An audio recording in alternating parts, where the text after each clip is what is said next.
Hello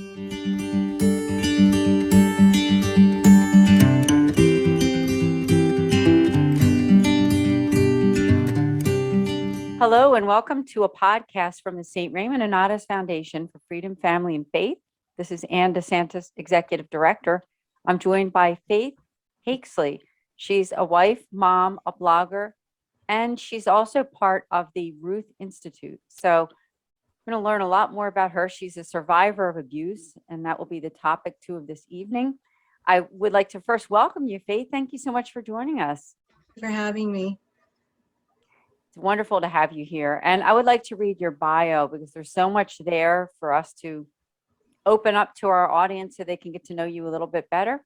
Sure. Is that Faith Hakesley is a Catholic wife, homeschooling mother, survivor, advocate, author, and blogger. Over the course of her life, she's overcome many traumas, including clerical abuse. In 2008, Faith was one of 5 victims of clerical abuse from the Archdiocese of Boston to meet with Pope Benedict XVI during his trip to Washington, D.C. As a result of their meeting, she began reaching out to others suffering from trauma, particularly sexual abuse, and became passionate about offering a message of hope and leading to healing for others and for those who suffer. Faith strives to be an advocate for survivors, break the stigmas associated with trauma, and encourage others to find hope through their faith. You have a good name, by the way, right? I'm sure that others have said that. Faith has been interviewed for CNN, Face the Nation, EWTN, Catholic TV, and many other media outlets. She was a guest speaker at the 2009 Women Affirming Life Breakfast in Norwood, Massachusetts, and also at the 2020 Survivor Summit hosted by the Ruth Institute. Faith has also been a contributing writer for the National Catholic Register and for the nonprofit organization Made in His Image. Her book, Glimmers of Grace, a devotional for survivors of sexual abuse, was published by Our Sunday Visitor in August 2020.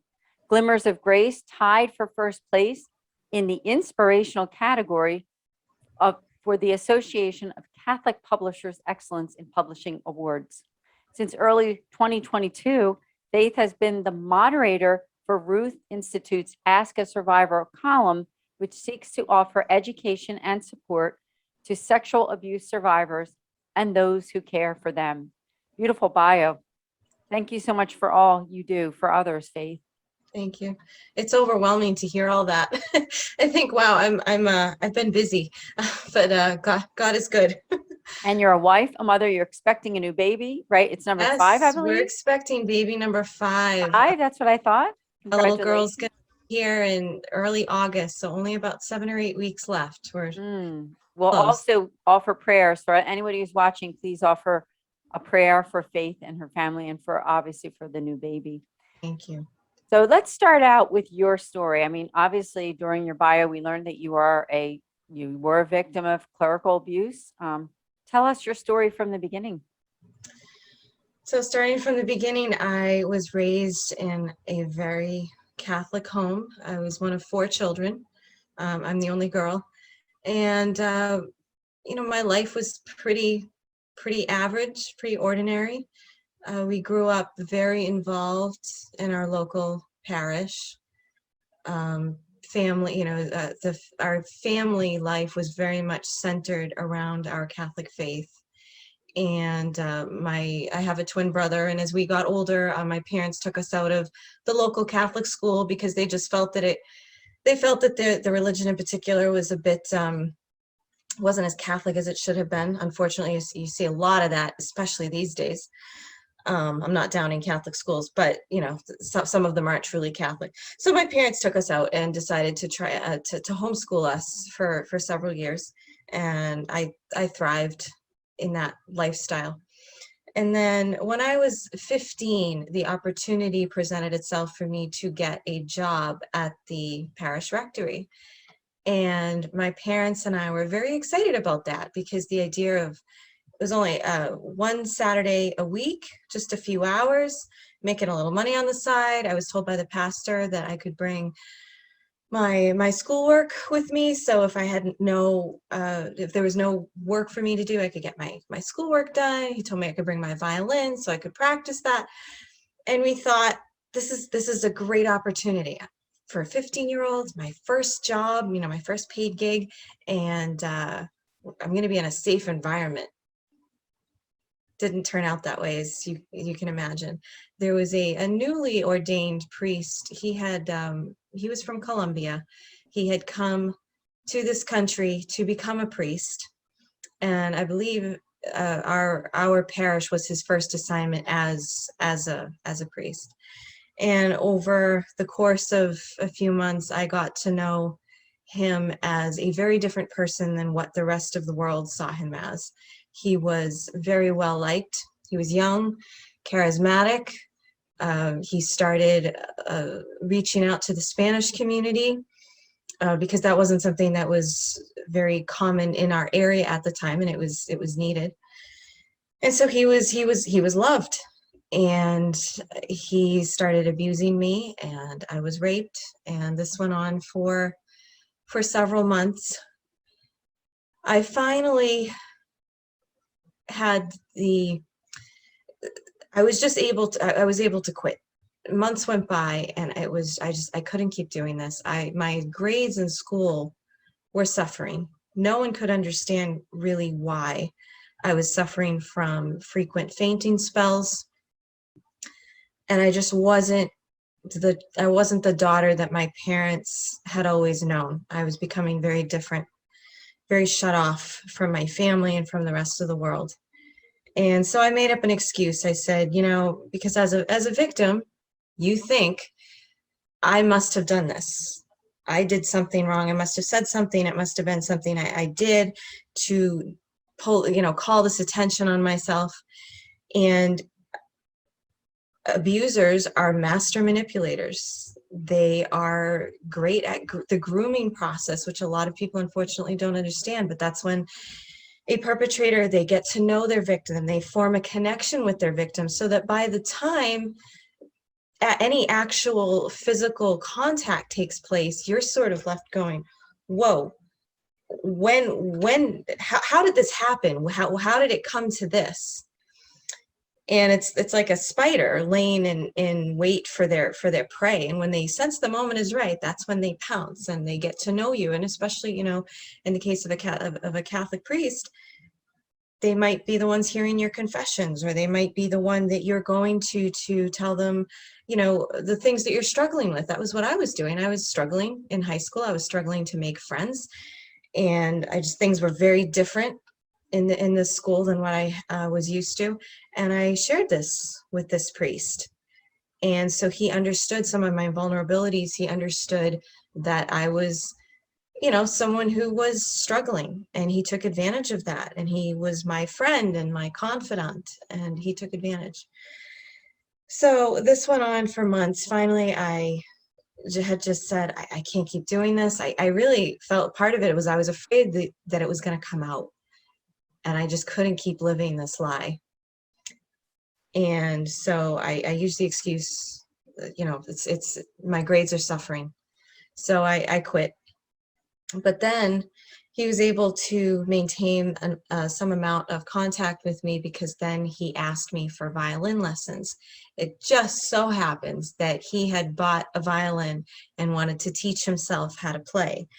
I was quite an accomplished violinist for my age. And so he asked for lessons. How could I say no? People would probably, I thought, would get suspicious if I said no. So there was still a period of time, even months after I had quit, that he was able to have access to me. Eventually, he was transferred to another assignment, and so the abuse ended. It wasn't the last I saw of him, but the abuse ended. And oddly enough, the reason he was supposed to be transferred to the marriage tribunal in Boston. He was supposed to be helping married couples whose marriages were suffering. Not a good place for someone No. for someone like him. But it was a woman who had a consensual affair with him, a much older woman than he was. when she heard where he was going to be transferred, she spoke up to the archdiocese and said, he shouldn't go there. So he was removed. And then once I came forward, I'll never forget meeting with whoever the priest was from the archdiocese. He said, we were waiting for something like this. We knew that there wasn't just one. And even all these years later, there are still victims coming out. There was one that just came out not too long ago. She would have been a very young girl at the time. So there seems to be a very wide range of victims, all the way from 7, 8 years old, all the way to women well into their 60s. So several months after he was transferred, another tragedy struck unexpectedly when my oldest brother, Matt, passed away on July 1st. Actually, that's his anniversary is coming up soon. He was 22 years old, athlete, really, really smart, still going to church, still serving mass, even at 22 years old. Very involved in the church. He ended up, the autopsy showed an undetected heart condition. So he had been born with a heart condition. We just never knew about it. So Matt passed away. I was the one who found him on the ground. And So sorry. His death really sent me into a tailspin. And I just couldn't keep up with these two huge traumas that had happened in such a short period of time from one another. My parents recognized, again, boy, she's not doing well. And they recognized that my grief went beyond what they knew to be, beyond what they knew to be normal. So they put me into grief therapy, and it was there that I finally just, here's what's been happening. And within a few weeks, I was able to, by the grace of God, I told my parents, and they responded in the way that I had always hoped that they would. They were nothing but supportive. I know that not everybody has that, and my heart breaks for anyone who comes forward to a parent or a loved one and they're not believed. That should never happen. I was believed, I was embraced, and from there, they were there to help me carry this tremendous cross. And I made the decision when I heard that there had been other women who had come forward, because they weren't minors. It wasn't, his behavior towards them wasn't technically illegal. However, many women had come forward. And when I found out that there were others, I decided to face them in court. And so just a few weeks after my high school graduation, that's exactly what I did. And he was sentenced to 8 to 10 years. And I forget how many years he actually ended up serving, if it was 8 or 10. And then he was deported to his native Colombia. That's pretty much, that's that part of the story. Yeah. After that, with a few years later, I was given the life-changing opportunity to meet privately with Pope Benedict XVI during his apostolic trip to the United States in Washington. This was 2008. So by then I was engaged. And so this was about a month before our wedding. I traveled to Washington, and along with, now the number escapes me, I think it was 5, and you read it in my bio, and of course, baby brain, I can't remember. I think there were 5 total. We were able to meet privately with him. We each had a few moments alone with him. And that meeting, it was brief, but it absolutely changed the course of my life, because up until then, even though I was still going to church, I was still praying, I was just going through the motions. And quite honestly, I was doing it because it was what my parents wanted me to do. And I was just being an obedient kid, and I was going to church and doing all that stuff, even though it was the last thing I wanted to do. But when I met with him, I just felt such this tremendous love pouring forth from him. I have never felt more closely united to our Lord than I did in those few moments. It felt like, I've certainly felt united to Jesus on the cross, like in those 3 hours I spent testifying on the stand during the trial, I felt totally united with Jesus in that moment. But to feel his fatherly love that I had been doubting for so long, and I had been ashamed for so long, because when you go through something like that, you're torn between, I did something, so you're blaming yourself, but you're also blaming God, so why didn't you stop this from happening? So you're sort of torn between, well, which is it? It's that age-old question of why, suffering. But when Pope Benedict spoke with me, it was really like our Lord embracing me. And I cried and I cried. I had been praying for the grace to say the right thing, because I was the youngest survivor by many years. And I really wanted to say something profound to show Pope Benedict just the magnanimity of this, just how huge this was, not just for me, but for other survivors. But I think my tears spoke volumes. That was a grace that God allowed me to not say anything except cry. And I just felt such tremendous love. And in that moment, I knew I had to do something to help other people.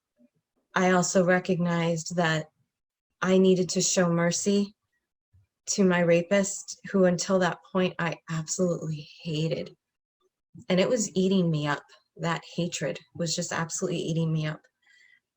And in that moment, I was able to kind of let that anger and resentment go and give it to God. I put it in his hands. So after that, for a long time, I just prayed that, okay, Holy Spirit, I don't know what it is that you want me to do with these things that have happened in my life, but just guide me. More trauma happened. I had medical issues. I had eye cancer. Then I was diagnosed with a life-threatening heart condition, different from what my brother had passed away from, but still a life-threatening heart condition. And it was a few years ago, and I sort of was reaching out to people on the side. People would, by word of mouth, like, oh, you should talk to her. You were a victim of clerical abuse, or you've been through trauma. Talk to her. She's been there. She's empathetic. She'll understand. But life went on, and I got married. I had a family, so that was my focus. And then when the Pennsylvania grand jury report broke, and I can't remember now, was it 2019 or 2020? I think it was 2019 when that news broke. I was just in that mode of, oh my goodness, I have to do something. Something was encouraging me to reach out. And for whatever reason, I reached out to EWTN's Teresa Tomnio. And I spoke with her. We did an interview, and she was the one who told me, you have to write a book. I told her that I had been writing off and on for several years, but with no real direction. And she said, you've got to write this book. You've got to do it. And guess what? I ended up totally not something that I ever thought I would be doing. I did have a book published by our Sunday Visitor. And but even writing that was a cross in and of itself. I almost died writing it. And I'm not exaggerating. My heart, I have an ICD implant, and it had to fire one night, and it saved my life. The amazing thing about that is, and one thing that I've learned, many things that I've learned, but one thing in particular that I've learned through everything that has happened in my life so far, is God will always use it for something. And the timing of that, I feel foolish saying it. It couldn't have been better, because here I was writing and writing, but sometimes when so much time has passed after a particular trauma, like after the rape, you forget certain things. You forget what it's like to grieve. You forget the grieving process. You forget the steps that you kind of go through. And when I almost lost my own life, it brought so much back of the grief that I have endured over the course of my life at various times. And it was I really think it was, again, such a grace. I was able to use that to, I think, better connect with the people I was writing for. Hopefully that comes through in the book.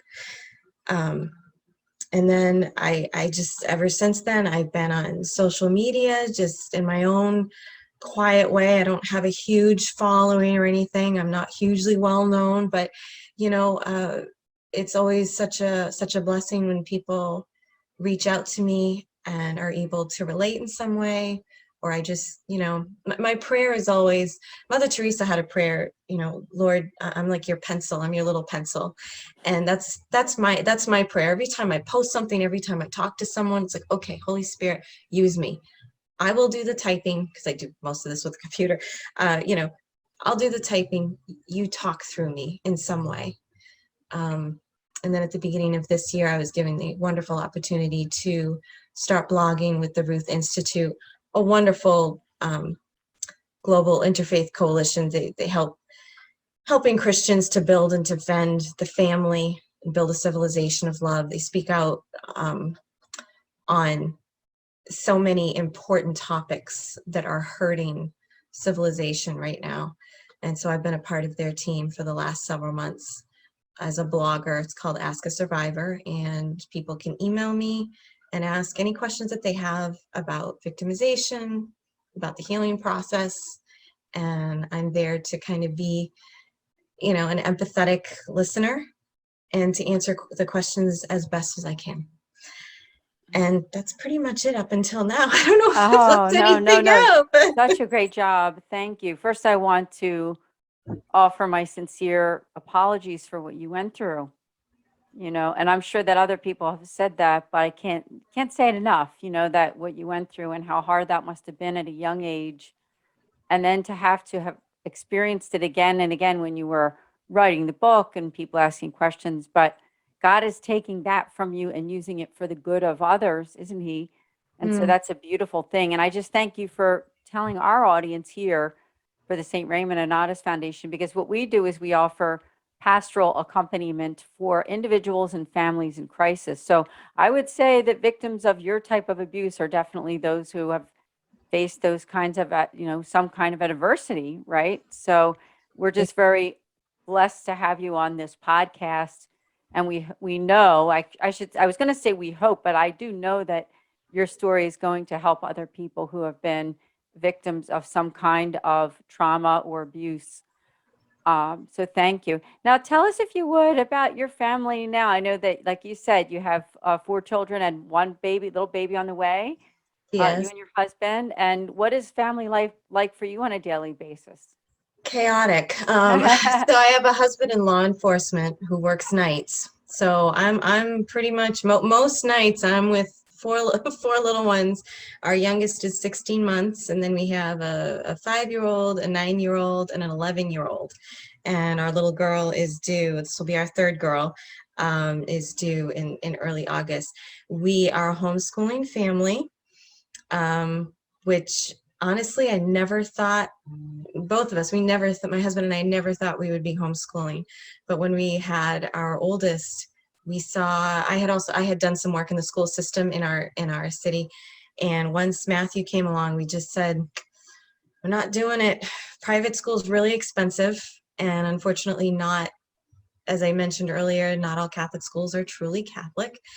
Or trying to instill the conservative values that we want to instill in our children. So we made that leap, and we just never stopped. So that's pretty much what we do as a family. Everything we try to instill the faith in our children, and with the core values that my husband and I have always held so dear. And it's just crazy busy, but in a good way. When people tell me, oh, your hands are full, I say, yeah, absolutely, in the best possible way. Yeah, that's awesome. On a personal note, I actually did homeschool. I have 2 daughters and they're now adults. In fact, my oldest, I think I told you that she is getting married, but Yes. they were homeschooled also from pre-K all the way to grade 12. So I do That's what we're understand that. hoping. Yep. That's what Yeah. we're hoping to do. There's always that question, what Awesome. do you do when high school gets here? But, I'll have a 7th grader in the fall, Mm, my baby. But, I really pray that we can make high school work, because mm. it's just so scary out there. You Yeah. want it, Oh, good we should, job. we Good for should you. be we're not trying to isolate our children, but Mhm. we're supposed to shelter them and slowly That's right. prepare them as they're ready for what's out there. Agreed. Thank you so much. And I want to invite everyone to go to your website so they can learn more about you. And I believe your website is your name. It's Yes.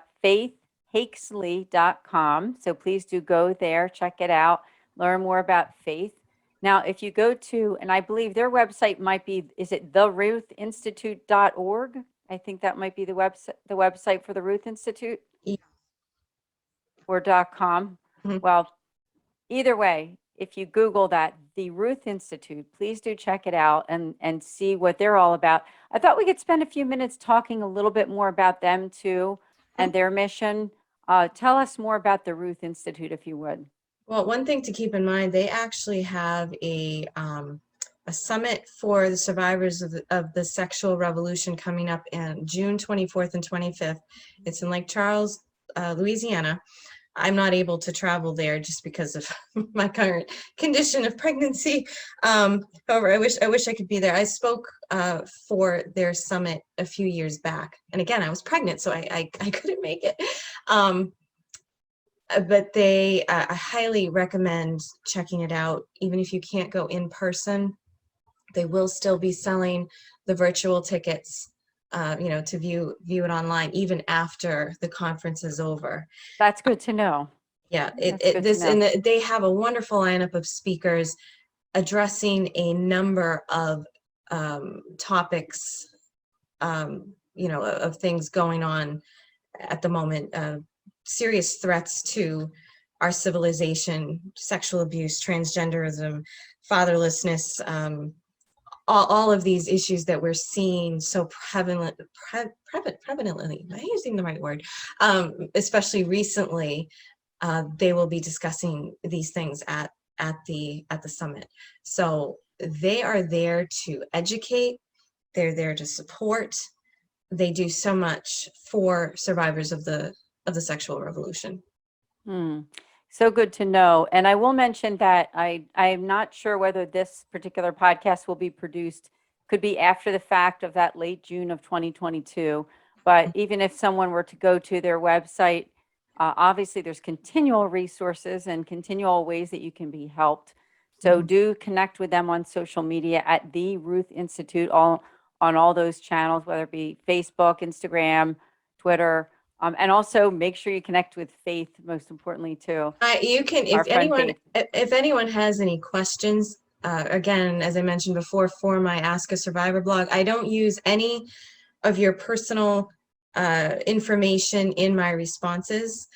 So don't worry about getting your name or anything like that out there, but you can email me at askasurvivor@ruthinstitute.org, and I'd be happy to answer any questions you have. If you go to their website, you'll find the Ask a Survivor blog on there. And if it's on my website too, I have information bringing you to the Ruth Institute so you can learn more about it.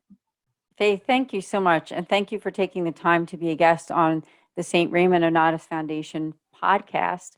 I do want to make a shout out not only to our audience, but to yours, is that one thing that we do, which is kind of a special offering, is a free pastoral consultation with a Mercedarian friar.